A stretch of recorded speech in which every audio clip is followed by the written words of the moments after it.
સ્વામી નારાયણ ભગવાનની જય, લક્ષ્મી નારાયણ દેવની જય, શ્રી નર નારાયણ દેવની જય, શ્રી ગોપીનાથજી મહારાજની જય, શ્રી રામચંદ્ર ભગવાનની જય, શ્રી દ્વારિકાધીશની જય, શ્રી સિદ્ધેશ્વર મહાદેવની જય, શ્રી હિન્દુ સનાતન ધર્મની જય, શ્રી પરમ પૂજ્ય ધર્મ ધુરંધર 1008 આચાર્ય શ્રી અજેન્દ્ર પ્રસાદજી મહારાજની જય, પરમ પૂજ્ય 108 ભાવિ આચાર્ય શ્રી નુગેન્દ્ર પ્રસાદજી મહારાજની જય, શ્રી સત્ય સિદ્ધાંતની જય.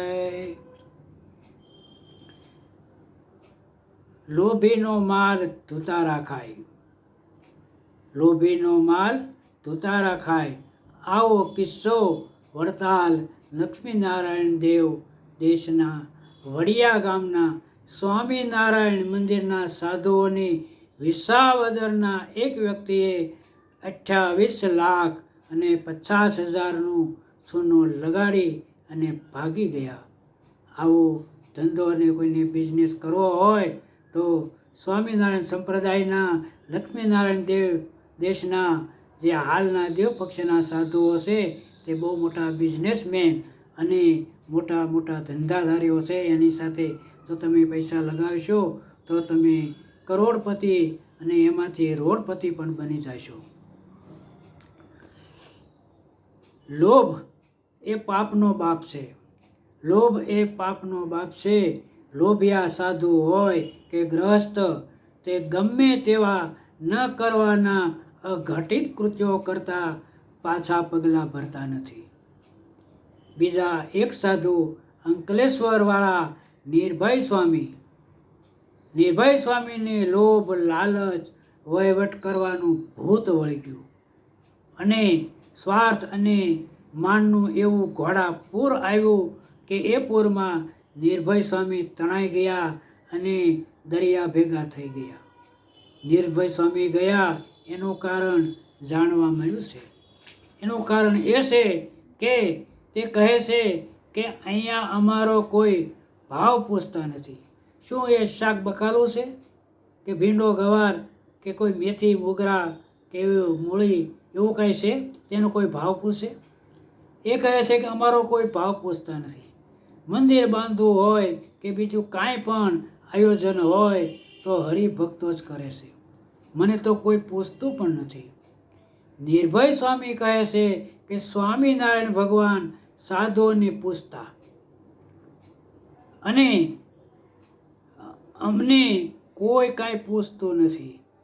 હવે સ્વામિનારાયણ ભગવાને બ્રહ્માનંદ સ્વામીને કહ્યું કે તમે વડતાલમાં મંદિર બનાવો. તો બ્રહ્માનંદ સ્વામીએ વડતાલમાં મંદિર બનાવ્યું પણ તમારી જેમ મંદિર લઈને ભાગી નથી ગયા. હા, ભગવાન સ્વામિનારાયણ કીધું ચાલો ત્યારે સ્વામી એ જ ખીટી પર જે એનો ખડિયો જે હતો એ ખંભે નાખીને ચાલતા થઈ ગયા. અને હવે આને કોણ સમજાવે? અહીં તો અમારે કાંઈક કરવાનું જ નહીં. મંદિર બાંધવાનું હોય તો હરિભક્તો બાંધે અને જે કોઈ આયોજન હોય તો હરિભક્તો કરે, અમને કોઈ કાંઈ પૂછતું નથી.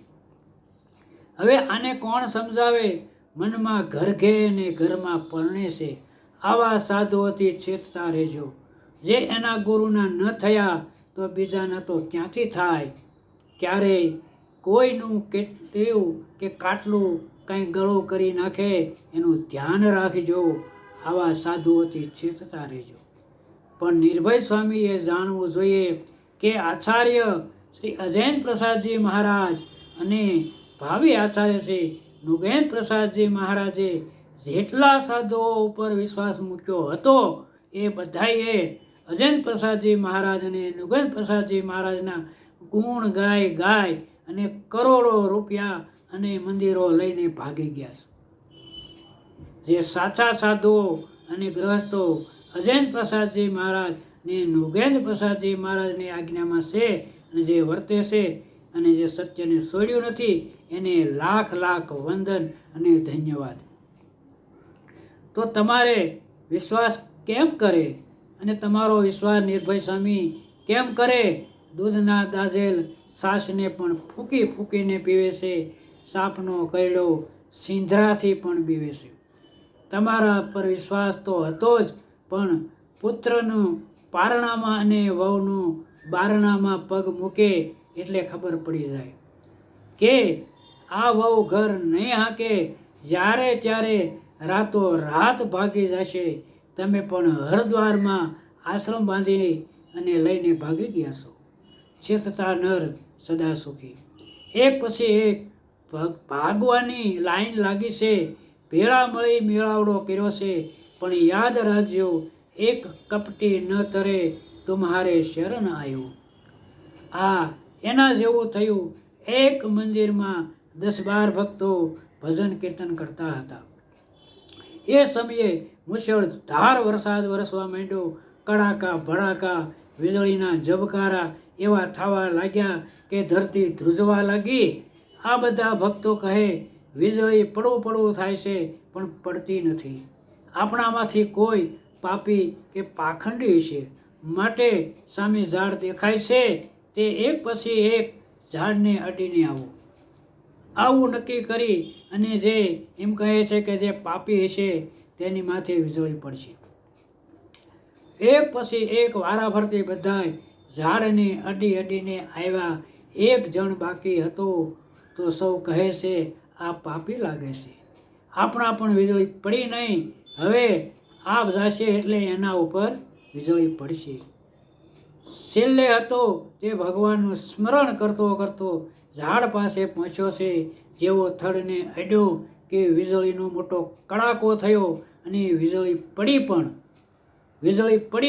પણ મંદિરમાં બધાય સાથે ઊભા હતા તેની ઉપર પડી અને એ બધાય મરણને શરણ થયા. જેને જવું હોય એ જતા રહેજો. જ્યારે બધાય ભેળા થશો ને ત્યારે વીજળી ચોક્કસ પડશે ને પડશે. એમાં કોઈ ફેર નથી. અધર્મનો વિજય ક્યારે થયો નથી અને ધર્મનો જ વિજય થયો છે. માટે ભગવાનની ઘેર દેર છે પણ અંધેર નથી. સાચા સંતો ભક્તોને રાજા હેતે. જય શ્રી સ્વામિનારાયણ.